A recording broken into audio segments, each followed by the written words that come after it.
The people of Nairobi are not interested in drama. They are not interested in dimples anymore and damn talks. They need services. Mnasikia hii drama kweli? Hii ni comedy. This is comedy. But he keeps talking that he is Baba's son. How is he Baba's son when he's stealing? Baba does not support theft. Auditors cannot confirm the accuracy of cash balances of 1.44 billion Kenya shillings. An entire 393 employees not tax exempt were paid 52.5 million Kenya shillings without pay as you earn tax deductions, which means that money for KRA was stolen there. So KRA, mkona kazi, wacheni kufuata watu airport mkitafuta underwear ya watu huko. MP Babu Owino is hitting Nairobi City County boss Johnson Sakaja where it hits most over alleged corruption and embezzlement of county funds.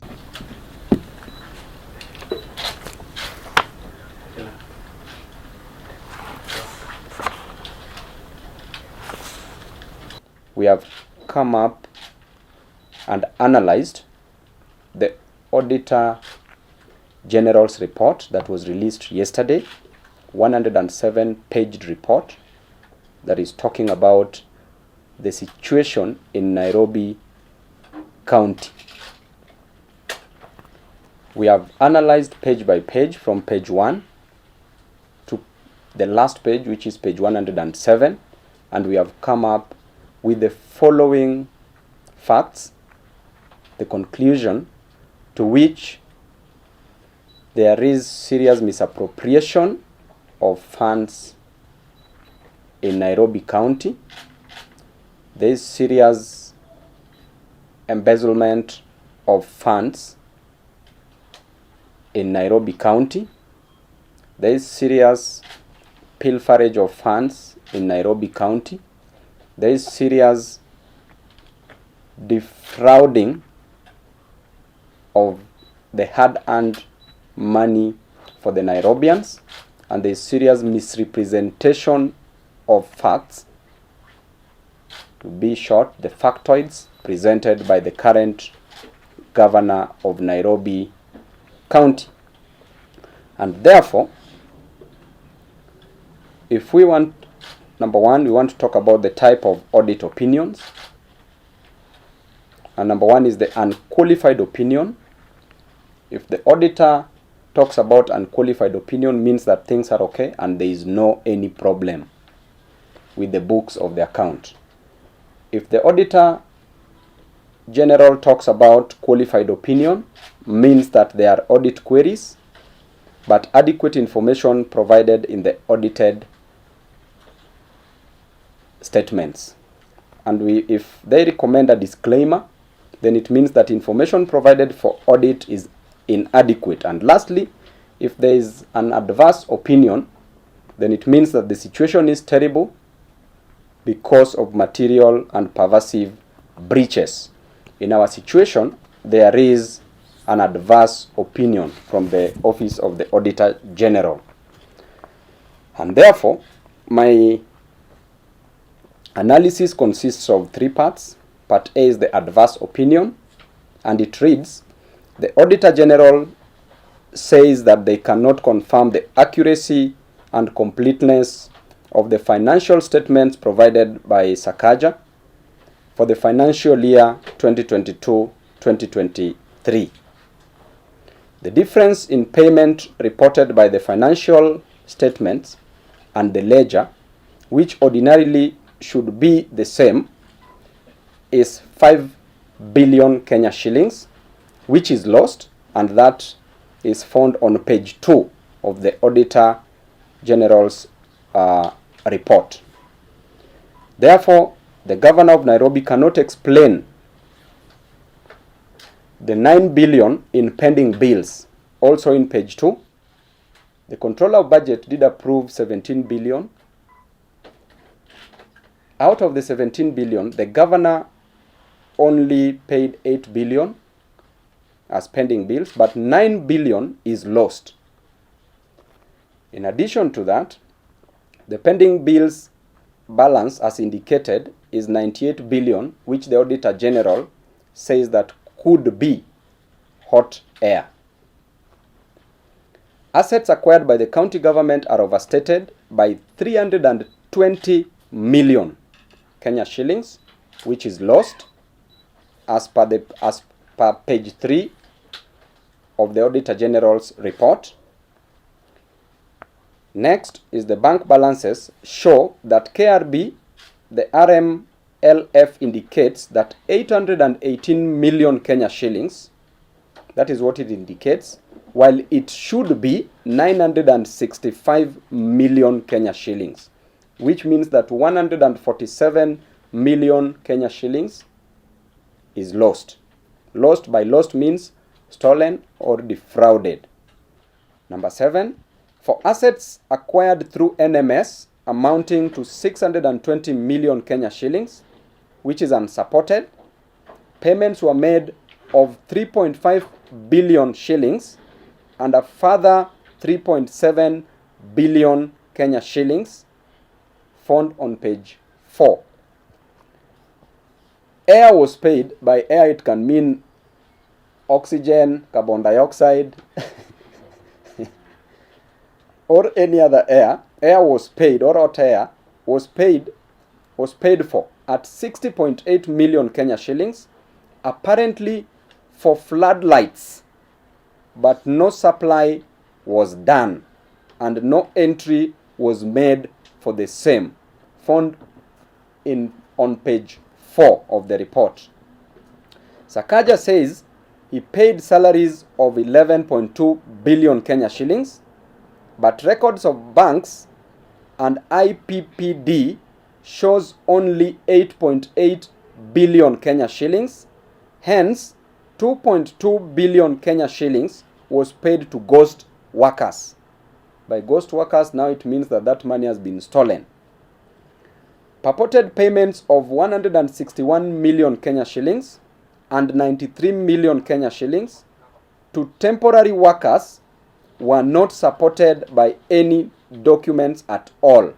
That is on page 5 of the report.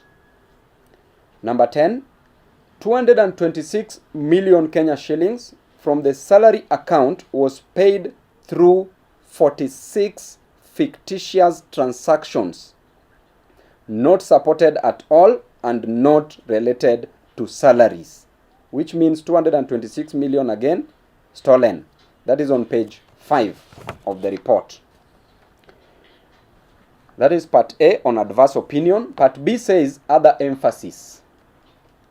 Other areas where money has been lost.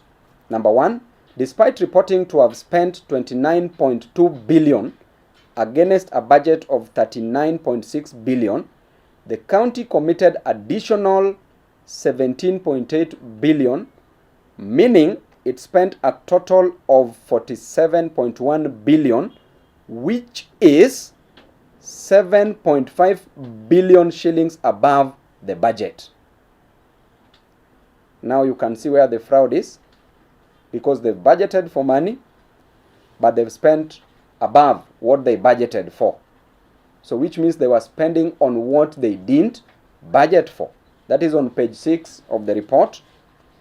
Despite the county having a whooping, that is number 2, despite the county having a whooping 832 cases, this is where now there is serious fraud. The county had 832 cases. A mere 11 advocates were owed 10.7 billion Kenya shillings. 11 advocates owed 10.7 billion Kenya shillings in fees, and a further 121 advocates owed another 10.2 billion Kenya shillings. Hence, legal fees for 132 lawyers stood at 20.9 billion Kenya shillings. So you want to tell me that Sakaja has already paid 11 advocates 10.7 billion Kenya shillings. It means that every advocate was pocketing 1 billion, close to around or approximately 1 billion Kenya shillings. What is the governor doing? That is found on page 6. The county has not resolved audit issues raised by the previous audit report, e.g. disaster fund, and there you had what happened even in Embakasi East constituency when there was serious disaster resulting from the gas explosion. A budget of 285 million disappeared. Not even a shilling was used to help any of the victims from the county government. Not even a mattress, not even Piriton was bought to give my people to sleep so that they could not feel the pain. Despite withdrawing, that is number 5, despite withdrawing 30.5 billion from the county revenue fund, no reports were filed with the Office of the Auditor General. Remember, 30.5 billion was withdrawn, but no report filed. That is on page 7 of the report. Number 6, Nairobi Pay, the absolute revenue management system vendor, operates without a valid contract. I did talk to the majority leader of the county assembly, Mheshimiwa Imwatok, and he said that on Tuesday next week they will table a report on the same, and that the report says that was written in Mombasa that there was a recommendation from the committee. The MCS said that the governor should be prosecuted. That is what the decision was. And that report, as we speak, Governor Sakaja is working so hard so that the report is not tabled next week on Tuesday. We'll follow it up. Number 7, payment for roads and civil works amounting to 567 million was not supported by any document, which means that 567 million for roads was paid but not supported. So members of the press and Nairobians, have you seen those roads being constructed? According to the last report, the analysis showed that the amount of money that was spent was only 400 million. But here, that is for all the development that Sakaja did. The first development that he claimed to have done was about the school feeding program, that he spent 200 million Kenya shillings. Then the next one was the Dandora Stadium, which was a continuation, that he spent around 33 million. Then the rest of the money, which was around 167 million, went to roads. But here we are being told 567 million went to roads. So where is the money for these roads? That's on page 8. Number 8, the same contractor who failed to finish 3 dispensaries in 2020-2021 at 869 million was given another contract for Mama Lucy Hospital at 344 million by Governor Sakaja, and since he has abandoned the project after pocketing 165 million Kenya shillings, which he has been paid, that is found on page 8. Number 9, an amount of 32 million Kenya shillings was given to fictitious 683 beneficiaries. Hiyo ni hewa, 32 million ilienda kwa hewa, stolen. That is on page 11 of the report. Number 10, despite buying vehicles for 100 million only, the county government paid 771.6 million to vehicle vendors, those who are selling vehicles, 671.6 million in excess of the 100 million that was budgeted for. So that money has been stolen. Remember, the vehicles were supposed to be bought at 100 million, but the amount of money that was paid to the person who was selling the vehicles was 771.6. Therefore, 671.6 million has been stolen, found on page 12 of the report. Number 11, despite the law requiring that salaries don't pass 35% of total revenue, the county paid 37% of 30.5 billion, blatantly breaching the law. Number 12, Incompetence and deals facilitated double payment of leave allowance of 15.4 million to 178 favored county staffs, found on page 13 of the report. So hapo kuna shida that we must cure. At the same time, the President of the Republic of Kenya, Ruto, this is serious allegation. Barely 2 years in office, Babu says the city has lost billions as per the recent auditor's report.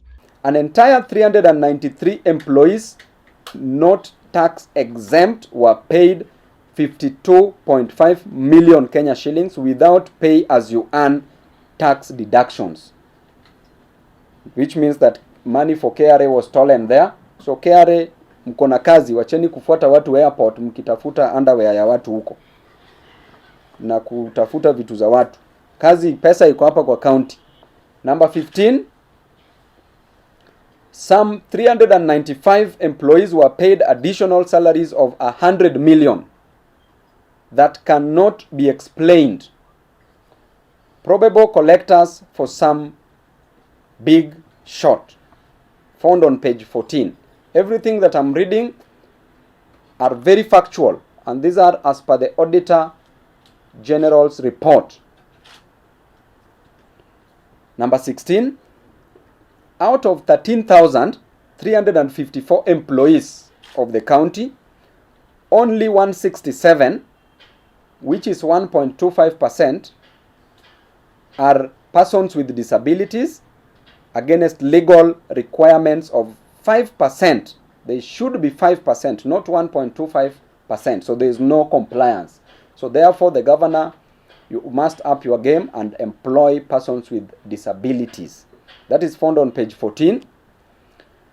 Question number 17.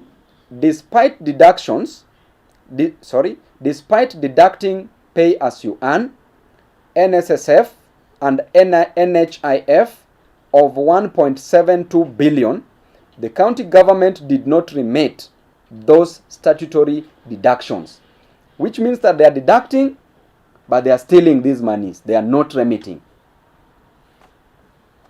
Number 18, on the drama of legal fees, 375.9 million paid irregularly as follows. That runs from page 18 to page 24 of the Auditor General's report. Number A part of it, 34 million paid, 34 million Kenya shillings paid were a fee note of 80 million, which was raised in a case which was before the High Court in a commercial transaction, case number 1581 of 2014, to defend the county on outstanding land rates of 5.4 million. So 34 million was paid. Okay? The advocate raised a legal fee of 80 million. So I want you to note the nature of these cases and why 80 million should be raised for such cases. That was in 2014, but money has been paid now. Okay? So which means that one of the ways by which the governor uses to steal money from the county is through these legal fees. Using these lawyers, they have very exorbitant, expensive, high fee notes. Then that is where the government takes 50% of what he pays. And that is an agreement that he makes before. And that is what he dangles to some of the MCAs, that if you don't fight me, bring one lawyer, I pay your legal fees. So that is what is happening at the county. Part B of it, 47 million were paid where a fee note of 78 million was raised to represent the county in a matter which was the Environment and Land Court, case number 248 of 2021, where a small plot was double allocated by the county in Kayole. Part C, on the 17th mwezi wa saba, 17th mwezi wa saba 2023, 57.8 million Kenya shillings was paid to a law firm for defending. Now, I want you to hear, this is very serious. 57.8 million paid to a law firm for defending the county in a matter which was in the court, in the Environment and Land Court, case number 18 of 2022, against Ndakaini Dam land compensation of 1989, where a fee note of 77.9 million Kenya shillings was raised. So he paid 57.8. D, on the same month, same day, 17th mwezi wa saba 2023, 67 million was paid to an advocate for defending the county in Environment and Land Court, case number 176 of 2021, where a fee note of 100 million was raised against an individual who sued the county for not shortlisting him as a traffic marshal. Mnasikia hii drama kweli? Hii ni comedy. This is comedy. Imagine 67 million Kenya shillings was paid to an advocate just for defending the county for not shortlisting a person as a traffic marshal who is going to earn 18,000 to 20,000 Kenya shillings per month. And the fee note that was raised was 100 million to represent that one person whose name did not appear in the shortlisting. He was not shortlisted. You pay 67 million. Madness. On 17th the same month, mwezi wa saba, a further 50 million was paid to an advocate for defending the county in a matter where a fee note of 129 million was raised for a unknown reason. Imagine, the case has not been stated. Hiyo ni kesi hewa ama air. But he paid 50 million to the advocate in the Environment and Land Court, case number 379 of 2018. Unknown. But they decided to fix a case number. But there is no case in such a situation. F, on 8th of May 2023, 70 million was paid to an advocate for defending the county in a matter where a fee note of 145 million was raised against the Kenya County, the county government's workers union. That is 2023. A further 70 million paid just to represent county government's workers union. While the county, remember, has a legal department where there are advocates who can do these works. Right? G, on 17th mwezi wa saba 2023, 30 million was paid to an advocate for defending the county in a matter where a fee note of 116 million was raised on alleged threats on county workers' pension fund. Just threats. You issue a threat, you are taken to court, an advocate is paid 30 million.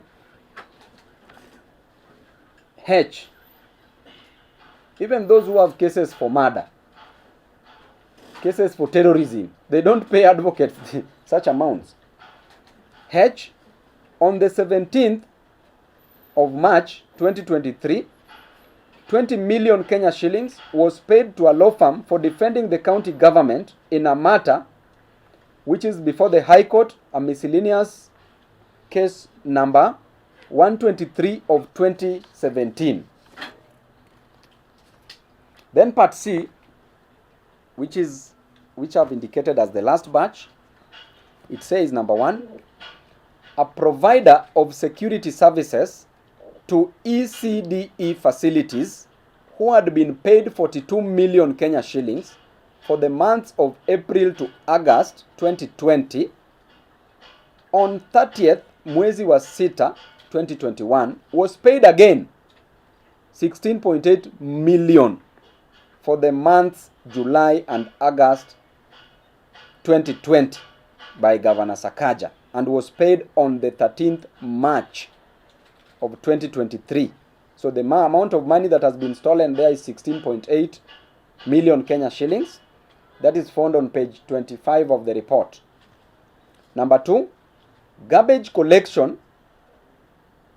paid for at 145.9 million without any documentation and handwritten receipts issued despite Dandora Weighbridge being capable of generating official receipts. Tunaelewana vizuri? Amba mmepotea wenzangu watu wa media? Tuko sawa? Umejua hii kitu inaweza fanya mtu aruke kutoka hapa dirisha mpaka chini ya commit suicide. Hii pesa hii, that is found on page 25. Number 3, a paltry 27 tippers were purchased at a whopping 772 million. Hey, Sakaja, sucks. Hey, hii ni dishi na county kweli. A paltry 27 tippers, hizi lori za kubeba takataka, were purchased, zilinunuliwa at 772 million. Which means that lori moja, mtu anipigie hesabu hapo haraka, 772 divided by 27, tupate bei ya lori moja hapo haraka sana, is approximately 30 what million? 28 million. So lori moja ya tipa ilinunuliwa at 28 million. Hey, that is on page 26.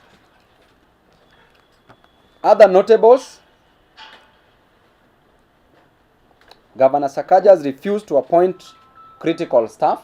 This is also in the report. Number 1, as critical as a county secretary who serves as a secretary to the cabinet and head of county public service is county public service has not been appointed a substantive office holder for 19 months. Someone is still acting with restricted powers. Number 2, on the 35 accounting officers, only 29 have been appointed 19 months down the line. The question is, aren't there enough qualified people in Nairobi to do the jobs? Why haven't we appointed the 16 remaining? Number 3, there is a case seeking to nullify the appointment of Sakaja's County Public Service Board members due to breach of the law. So that means clearly that he's a lawless man, as you can see. And therefore, Sakaja's state of the county was merely diversory. Number 1, the big projects, building primary school classrooms, which is not his duty as he was purporting and saying, that is a function of the national government. The big projects, building primary school classrooms, northern collector tunnel for water, waste to energy power facility, are not in the county government's budget, as he was saying that he will do them in this financial year. They are not in the budget. Therefore, he cannot do that which is not in the budget. Number 2, the county was running a budget of 42 billion with a development portion of 12 billion Kenya shillings. So the question is, where does this money go to? Because this financial year, clearly, Sakaja has only spent 400 million Kenya shillings. So where is the rest of the 12 billion? We are finishing our financial year in June. Number 3, as of 31st December 2023, end of financial year 2023-24, Sakaja had only collected 3.8 billion in on-source revenue. How can he lie that he collects the budgeted 19 billion? on the on-source revenue. And if indeed he said that he collects that, then where is the balance, the deficit? Where has this money been taken to? Because he says that he collects money. So where is this money taken to? Number 4, Dishina County is getting funding from government development partners, from the national government, from the county government. And kitchens being built by the county government. Who is this so-called implementing partner? They've not been mentioned anywhere. Where and what is the contract between them and the county? That's a sensitive docket where you cannot say that you are in a contract with somebody and that contract is impliedly. The contract must be expressly. It must be put down on paper because that's a sensitive docket. We are dealing with children. We want Governor Sakaja to come out and account to the people of Nairobi on the specific resources budgeted for and entrusted with him from the equitable share of revenue, which is 20 billion Kenya shillings, on-source revenue of 19.9 billion Kenya shillings, and 3 other additional conditional allocations of 2 billion Kenya shillings. Whatever he chooses to do with other funds will be the subject of audit and accountability as and when those funds are available. Therefore, the people of Nairobi are not interested in drama. They are not interested in dimples anymore and damn talks. They need services in all the fundamental areas where the constitution devolved functions to counties. Babu says not even Baba or President Ruto will save the first-time UDA governor and that he must face prosecution. MCAs, the county government of Nairobi. Yesterday I did hear the speaker clearly of the county government of Nairobi talking a lot of gibberish and balderdash and nonsense because he could be part of this scheme that are embezzling funds meant for Kenyans and supporting the governor, this fraudulent governor. The MCAs are disappointing Nairobians and Kenyans because money meant for development. This money should go to different wards. What the MCAs are not realizing. This development should go to different wards, up to the ward level, the village level in Nairobi. But they are quiet about this thing. They don't want to talk about this thing. Some of them are very okay. Some of them have been pocketed. This is a work after this dossier. This is something that the county government should take into consideration. And immediately an impeachment motion should be brought forward for this matter. Because Governor Sakaja is a custodian. He has the fiduciary nature, the contractual nature that is signed as an agent of the people to take care of the funds of the people. But himself is misappropriating these funds. So this is sufficient ground. What else do you need? We want to see how the MCAs are going to behave. So on that, we've been failed by the MCAs who should really do their work. First, I want to talk to Baba about this because Sakaja keeps on floating the name of Baba everywhere. And I'm going to talk to Baba. Baba is not part of this thing. But he keeps talking that he is Baba's son. How is he Baba's son when he's stealing? Baba does not support theft. So, hapo kuna shida that we must cure. At the same time, the President of the Republic of Kenya, Ruto. This is serious allegation.